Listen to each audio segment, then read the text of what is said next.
Hello. I've been asked how to resharpen my flint for flint and steel. I just want to show you a couple simple ways to do that. And making your flint sharp again can produce a lot more sparks. Reason why is you have a sharp edge like this and you have your striker coming down like that. Well, that's shaving little pieces of metal off of your steel and producing your sparks. So the sharper your flint is, the more sparks you're going to get. I'm going to show you that, and you can see all this white along here. And that's where I dulled it by striking. So if I want to resharpen that, all I have to do is take a stone and hit that and knock a flake off to resharpen it. So this spot right here, I strike this here, and that's going to break a flake off the bottom. Just like that. And now I have a very sharp edge. So I do that along, I've got sharp edges there again. Now you got to be able to read your rock, what's going to work best. But I'm going to strike this here again, and I'm just striking right at the very edge, trying to snap that off. This here, you can see how this is hung down like that. I'm going to strike this on this side, and it will drive a flake off of here. As you see. So to do this, you want a fairly condensed, a fine-grained stone to do this.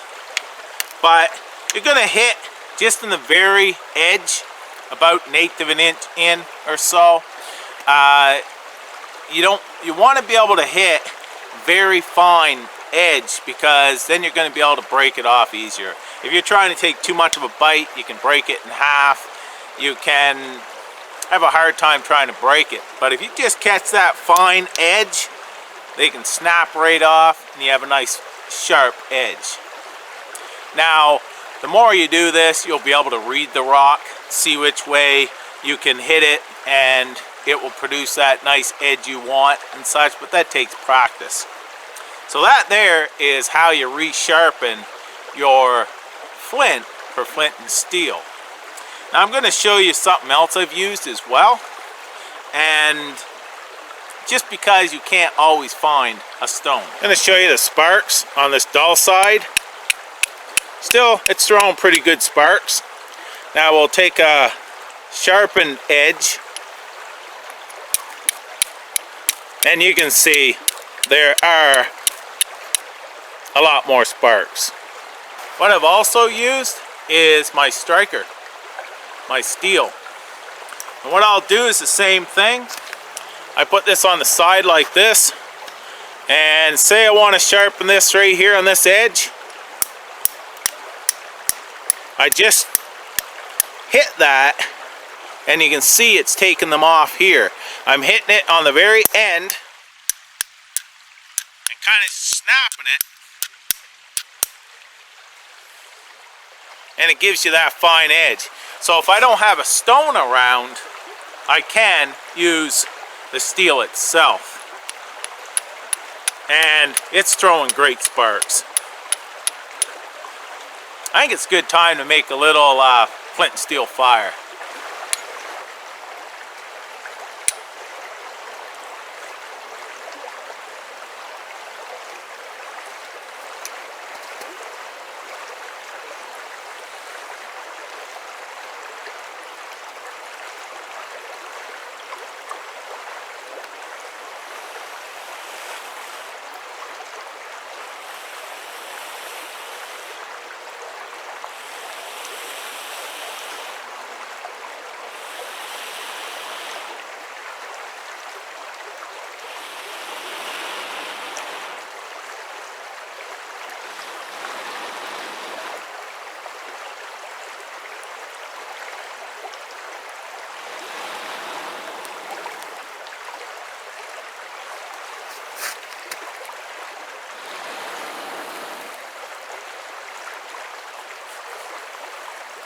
These are very wet twigs, but we've got fire.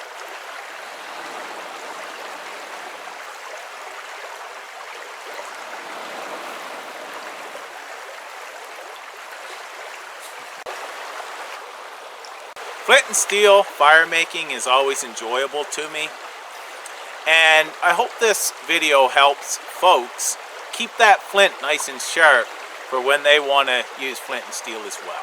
Take care. Thanks for watching. All the best.